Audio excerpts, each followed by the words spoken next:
ಪ್ರಾರಂಭದಿಂದಲೂ ಕೂಡ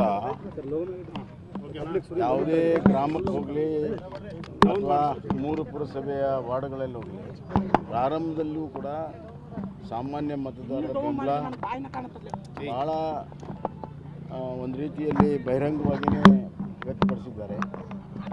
ದಿನೇ ದಿನೇ ಬೆಂಬಲ ಹೆಚ್ಚಾಗಿದೆ ಮತ್ತು ಅವರ ಒಂದು ಸ್ಪಂದನೆ ದೊಡ್ಡ ಪ್ರಮಾಣದಲ್ಲಿದೆ. ಕಳೆದ 2-3 ದಿವಸದಿಂದಂತೂ ಭಾಳ ದೊಡ್ಡ ಪ್ರಮಾಣದಲ್ಲಿ ಅಭಿವ್ಯಕ್ತವಾಗಿದೆ.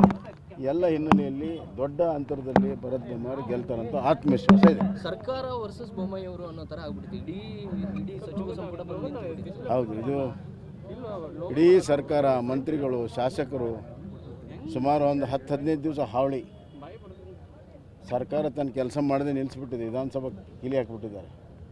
ಉಪಚುನಾವಣೆಯ ಅಲ್ಲಿ ಇಷ್ಟು ದೊಡ್ಡ ಪ್ರಮಾಣದಲ್ಲಿ ಸಚಿವರು, ಶಾಸಕರು ಹಣದ ಚೀಲ ತೊಗೊಂಡು ಬಂದು ಕೂತು ಪ್ರಜಾಪ್ರಭುತ್ವದ ಎಲ್ಲ ಮೌಲ್ಯಗಳನ್ನು ಗಾಳಿಗೆ ತೂರಿ ತಮ್ಮ ಹಣದ ಬಲದಿಂದ, ಜಾತಿ ಬಲದಿಂದ ಗೆಲ್ಲುವಂಥ ಹುನ್ನಾರ ಮಾಡ್ತಿರುವಂಥದ್ದು ನಿಜವಾಗಲೂ ಕೂಡ ಕಾಂಗ್ರೆಸ್ ಸರ್ಕಾರದ ಒಂದು ದುರಂತ. ವಿಶೇಷವಾಗಿ ಸಿದ್ದರಾಮಯ್ಯನವರು ಈ ಮಟ್ಟಕ್ಕೆ ತಮ್ಮ ರಾಜಕೀಯ ಅಧಿಪತನ ತೋರಿಸಿದ್ದಾರೆ ಅಂತ ನನಗೆ ಅನ್ನಿಸ್ತಾ ಇದೆ. ಸಾಲು ಆರೋಪಗಳನ್ನ ಮಾಡಿದ್ರು. ಯಾವ ಆರೋಪಗಳು ಸತ್ಯ ಇಲ್ಲ, ಅದರಿಂದ ಜನ ಯಾವುದನ್ನು ಒಪ್ಪಿಲ್ಲ. 23ನೇ ತಾರೀಕು ಭಾಳ ಸ್ಪಷ್ಟವಾಗ್ತದೆ. ಜನ ಕಾಂಗ್ರೆಸ್ಸನ್ನು ಸೋಲಿಸೋ ಮುಖಾಂತರ ಅದಕ್ಕೆಲ್ಲದಕ್ಕೂ ಉತ್ತರ ಕೊಡ್ತಾರೆ. ಸರ್, ಕಾಂಗ್ರೆಸ್ ಅಭ್ಯರ್ಥಿಯ ಒಂದು ರೌಡಿ ಶೀಟರ್ದು ಅದು ಏನಿದೆ ಸರ್, ಅದನ್ನು ಎಲ್ಲೋ ಒಂದು ಕಡೆ ತಿರುಚುವಂಥ ಪ್ರಯತ್ನ ಆಯಿತು. ಎಸ್ ಪಿ ಅವರು ಬೆಳಗ್ಗೆ ಒಂದು ಮಾತಾಡ್ತಾರೆ. ನೋಡಿ, ಈಗ ಮಾಧ್ಯಮದರ ಮುಂದೆ ವಿದೌಟ್ ಎನಿ ಪ್ರೊವೊಕೇಶನ್, ನಿಮ್ಮ ಪ್ರಚೋದನೆ ಇಲ್ಲದೆ ಅವರೇ ಹೇಳಿದರು ರೌಡಿ ಶೀಟರ್ಗಳಿದ್ದಾರೆ ಅಂತ ವರದಿ ಕೊಡುವಾಗ ಅವರೇ ಹೇಳಿದರು. ಆವಾಗ ಕ್ಯಾಂಡಿಡೇಟ್ ಹೆಸರು ಕೇಳಿದಾಗ ಇದೆ ಅಂತಂದರು. ಮ್ಯಾನ್ಯುವಲ್ ಪ್ರಕಾರ ನಾವು ಮುಚ್ಚಿಲ್ಲ ಅಂತಂದರು. ಮುಂದಿನ ಕ್ರಮ ತೊಗೊಳ್ತೀವಿ.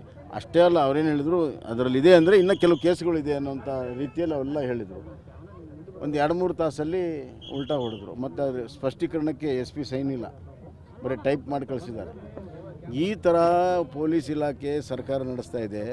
ಇದೊಂದು ರೀತಿಯಲ್ಲಿ ಕಾಂಗ್ರೆಸ್ ಪಕ್ಷದ ಅಡಿಯಾಳಾಗಿ ಇಡೀ ಹೋಮ್ ಡಿಪಾರ್ಟ್ಮೆಂಟ್ ಕೆಲಸ ಮಾಡಿದೆ. ಈಗ ತಾವು ಕಂಪ್ಲೇಂಟ್ ಮಾಡಿದೆ, ಚುನಾವಣೆ ಆಗಿ ಕಂಪ್ಲೇಂಟ್ ಮಾಡಿದೆ. ಇದ್ರ ಬಗ್ಗೆ ವೆರಿಫೈ ಮಾಡಬೇಕು ಮತ್ತು ಎಂಕ್ವೈರಿ ಮಾಡಬೇಕು ಅಂತ ನಾವು ಕಂಪ್ಲೇಂಟ್ ಮಾಡಿದ್ವಿ. ಸರ್, ಈ ಚುನಾವಣೆ ಸಂದರ್ಭದಲ್ಲಿ ತುಷ್ಟೀಕರಣ ಎಲ್ಲ ಒಂದು ಕಡೆ ಹೆಚ್ಚಾಯಿತು ಅಂತ ಖಂಡಿತ ಕಾಂಗ್ರೆಸ್ಗೆ ಸೋಲಿನ ಭಯ ಇದೆ. ತಮ್ಮ ವೋಟ್ ಬ್ಯಾಂಕನ್ನು ಗಟ್ಟಿಗೊಳಿಸೋ ಸಲುವಾಗಿ ಇವತ್ತು ತುಷ್ಟೀಕರಣ ಅವ್ರು ನಿರಂತರವಾಗಿ ಮಾಡಿಕೊಂಡೇ ಬಂದಿದ್ದಾರೆ. ಅದರಲ್ಲಿ ಅವ್ರ ನಂಬಿಕೆ ಇದೆ. ಅಂದರೆ ಅವ್ರೇನು ಪ್ರಮಾಣ ತೊಗೊಂಡಿದ್ದಾರೆ, ರಾಗ ದ್ವೇಷದಿಂದ ಮಾಡ್ತೀವಿ ಅಂತ ಅದನ್ನು ಮರ್ತು ಬಿಟ್ಟಿದ್ದಾರೆ. ಈ ಚುನಾವಣೆ ತಾವೇ ಸ್ಪರ್ಧೆ, ತಾಮದೇ ವೋಟಿಂಗ್ ಸರ್. ಇಷ್ಟು ಟೈಮ್ ತಮ್ಮ ಅಭ್ಯರ್ಥಿಗೆ ತಾವೇ ಮಾತಾ ಇರಲ್ಲಪ್ಪ ಸ್ವಲ್ಪ. ಹೌದು, ನಾನು ಇಲ್ಲಿ ವೋಟಿಂಗ್ ID ಸಿಕ್ಕ ನಂತರ ಶಿಗ್ಗಾಂವ್ ಸವಣೂರು ಕ್ಷೇತ್ರದಲ್ಲೇ ವೋಟ್ ಮಾಡ್ಕೊತ ಬಂದಿದ್ದೀನಿ. ಆ ಸಂದರ್ಭದಲ್ಲಿ ತಂದೆಯವರು ಅಭ್ಯರ್ಥಿಯಾಗಿದ್ದರು. ಈ ಬಾರಿ ನಾನು ಅಭ್ಯರ್ಥಿಯಾಗಿದ್ದೀನಿ. ಸರ್, ಕೊನೆಯ ಕ್ಷಣದಲ್ಲಿ ನಾವು ಒಂದು ಕಣ್ಣೀರು ಹಾಕಿದಂಥ ವಿಡಿಯೋ ವೈರಲ್ ಆಗ್ತಾ ಇದೆ ಸರ್, ಏನು ಸರ್ ಅದು? ನೋಡಿ, ಅದು ಹಳೆ ಪಾಡ್ಕಾಸ್ಟಲ್ಲಿ ಎಲೆಕ್ಷನ್ ಸಂದರ್ಭದಲ್ಲಿ ಏನೇನು ಮಿಸ್ ಮಾಡ್ತೀರಿ ಅಂತ, ನಾನು ನನ್ನ ಮಗನ ಮಿಸ್ ಮಾಡ್ತಾಯಿದ್ದೀನಿ. ಅವ್ನಿಗಿರೋದು 1 ವರ್ಷ. ನನ್ನ ಮಗನಿಗೆ, ನನ್ನ ಮಗ 1 ವರ್ಷ ನಾನು ಅವನ ಜೊತೆ ಹೆಚ್ಚಿನ ಸಮಯ ಕಳಿಬೇಕಾಗಿತ್ತು.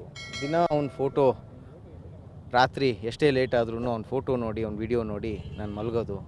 ಅದರ ಸಂಬಂಧ ಆಗಿರುವಂಥ ಒಂದು ಪಾಡ್ಕಾಸ್ಟ್ ಇಂಟರ್ವ್ಯೂ ಅದು. ಬಟ್ ಅಲ್ಲ, ಅದು ಒಂದೇನೋ ಒಂದು ಸೋಲಿನ ಭೀತಿಯಿಂದ ಈ ರೀತಿ ದೇವೇಗೌಡರ ಫ್ಯಾಮಿಲಿ ಯಾವ ರೀತಿ ಮಾಡಿದ್ರೆ ನೀವು ಅದೇ ಥರ ಕಣ್ಣೀರು ಆಗ್ತಾ ಇದ್ದೀರ ಅನ್ನೋ ಒಂದು ಟ್ರೋಲ್ ಆಗ್ತಾ ಇದೆ ಸರ್.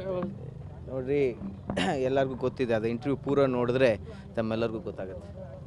ಸರ್, ಇನ್ನು ತಮ್ಮ ಒಂದು ಸೋಲಿಗಾಗಿ ಇಡೀ ಸರ್ಕಾರವೇ ಬಂದ್ಕೊಳ್ತಿತ್ತು. ಹೇಗೆ ಸ್ಟ್ರಾಟಜೀಸ್ ಇದೆ? ತಮ್ಮದ ಒಂದು ಕಾರ್ಯಕರ್ತರ ಬೆಂಬಲ ಹೇಗಿದೆ ಸರ್ ಇವತ್ತಿನ ಮತದಾನ? ಈಗ ತಂದೆಯವ್ರು ಹೇಳದಂತೆ ಕಾಂಗ್ರೆಸ್ ಪಕ್ಷ ಅಧಿಕಾರದಲ್ಲಿದೆ. 60 MLAಗಳು, 10 ಮಿನಿಸ್ಟ್ರುಗಳು. ಇದು ಬೊಮ್ಮಾಯಿ ವರ್ಸಸ್ ಸರ್ಕಾರ ಮಾಡಿದ್ದಾರೆ. ಅದರ ತಕ್ಕಂತೆ ಇವತ್ತು ನಮ್ಮ ಮತದಾರರೆಲ್ಲರೂ ತೀರ್ಮಾನವನ್ನು ಮಾಡ್ತಾರೆ. ನವೆಂಬರ್ 23ನೇ ತಾರೀಕು ನಮ್ಮೆಲ್ಲರಿಗೂ ಗೊತ್ತಾಗುತ್ತೆ.